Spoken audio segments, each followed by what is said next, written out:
Okay, so chromatography, introduction principles of chromatography.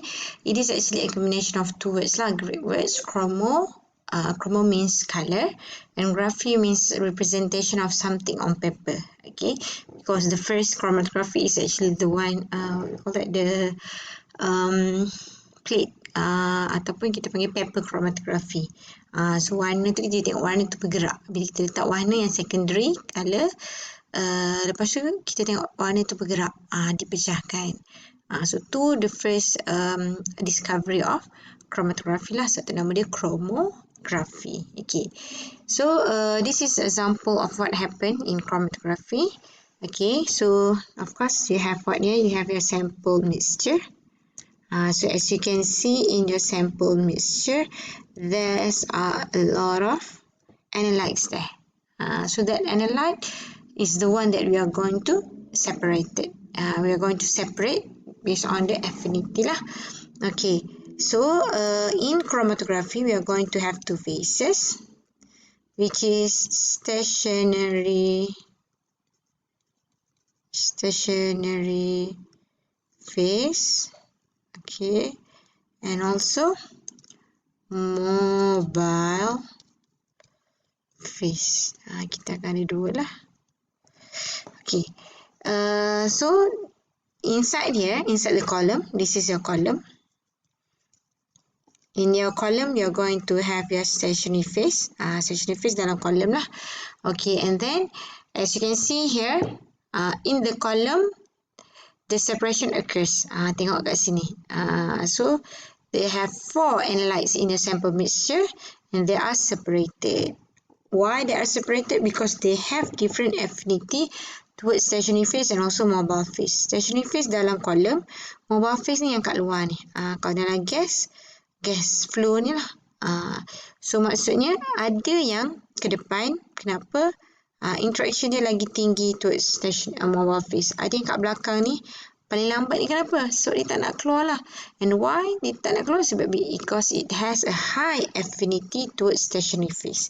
You can imagine like this. You go to what we call that, to a pasar malam, right? For example, pergi 4 orang. Macam ni lah ada 4.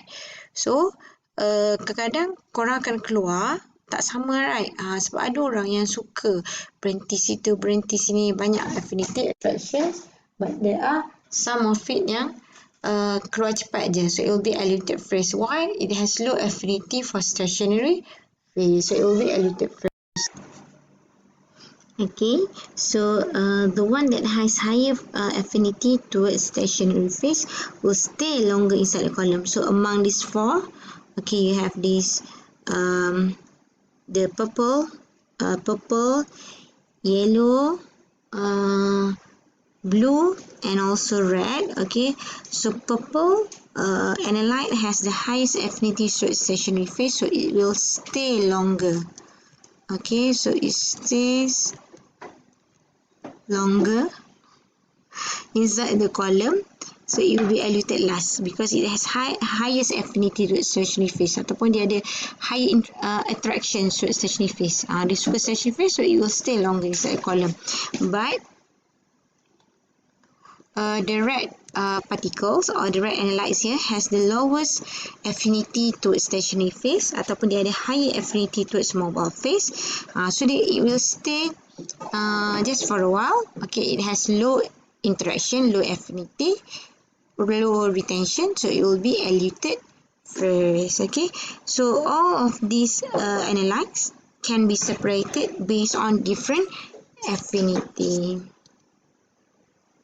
Okay, and the principle that we are going to use is this is the principle: light dissolves light or light attracts light. It means what? Opposites are not attracted. It means that when you have your polar analytes, okay,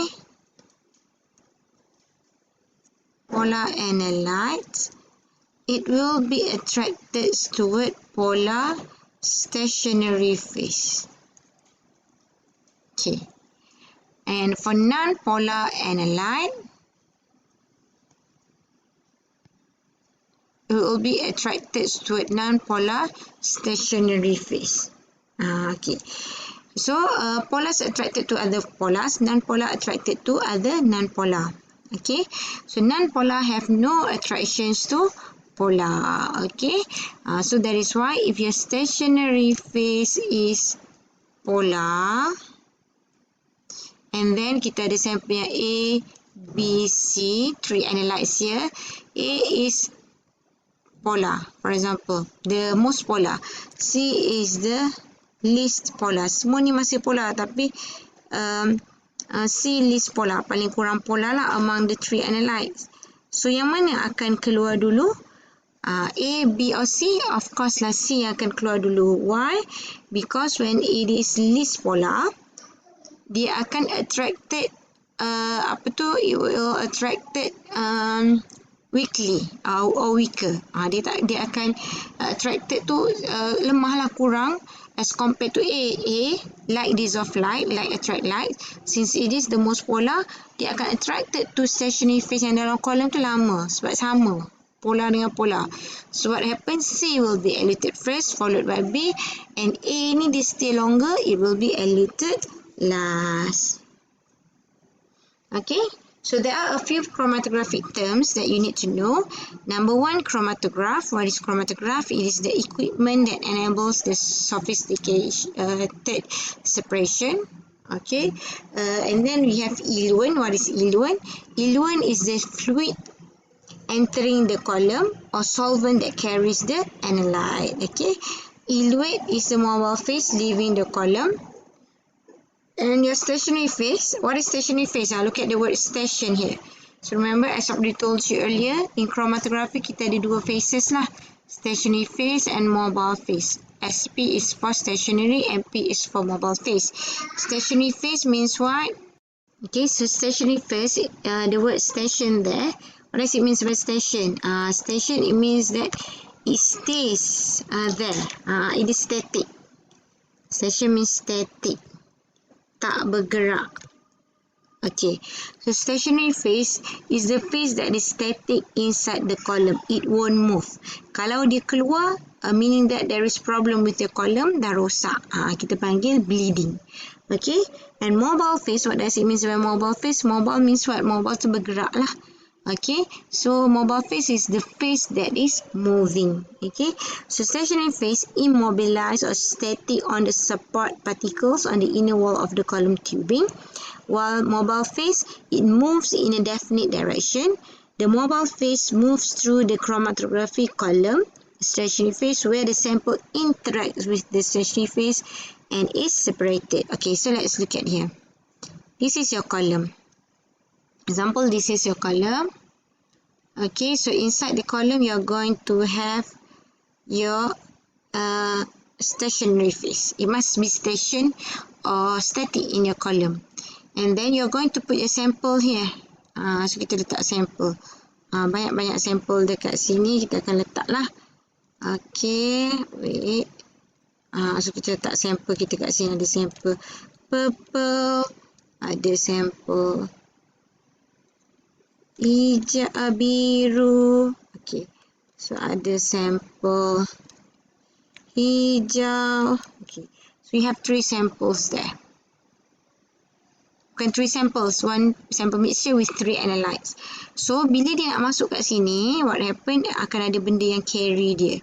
So yang carry yang bergerak tu, it is the mobile phase yang bergerak. So sama ada keluar laju ke tak ni depends lah. Kalau dia ada high attraction or high affinity to stationary phase, it stay longest inside the column. Kita ikut sangat mobile phase. Tapi kalau dia ada high attraction toward mobile phase, dia akan ikut lah mobile phase keluar cepat, it will be eluted first. Dia akan keluar dulu. So bila dia keluar, from the time you inject your sample or inject sample sampai keluar reach detector, dapat signal. Okay, macam tu. This is chromatogram. Okay, you call that one as retention time. The time taken for the particular analyte to pass through the system means from the column inlet when you inject until it reach the detector is called retention time. For example, kat sini 3 minit. Maksud dia apa? Retention time for A ni 3 minutes. Time taken for the analyte to travel daripada injection port tadi sampailah reach detector is 3 minutes. So that is your retention time. Okay. And what is sample? Sample analyte, substance analyzed in chromatography. Okay, so sample, contohnya sample macam ni cakap contohnya sample tu sampel apa makanan kan, contohnya sampel ikan. Okay, that is your sample. Tapi analyte tu benda yang kita nak analyze. Contoh kita nak analyze ada mercury ke, ada apa-apa metal dalam ikan kita tu, so that one is your analyte. So in your sample there may be a numbers of analyte. Tak semestinya satu lah. Okay, solvent is any substance capable of solubilizing another substance. And what is chromatogram? This is chromatogram. It is a visual output of the chromatograph. Okay, so separation, different peaks or pattern on the chromatogram corresponds to different components of the separated mixture. So for example, if your mixture contains 4 analytes, supposedly you need to have 4 peaks lah. Because each peak corresponds to that analyte. Okay, so chromatography, what is chromatography? It is a separation technique, type of separation technique that is based on different interaction, different affinity of compounds with two phases, mobile phase and stationary phase, as the compound travel through a supporting medium in a definite direction. Definite direction means what?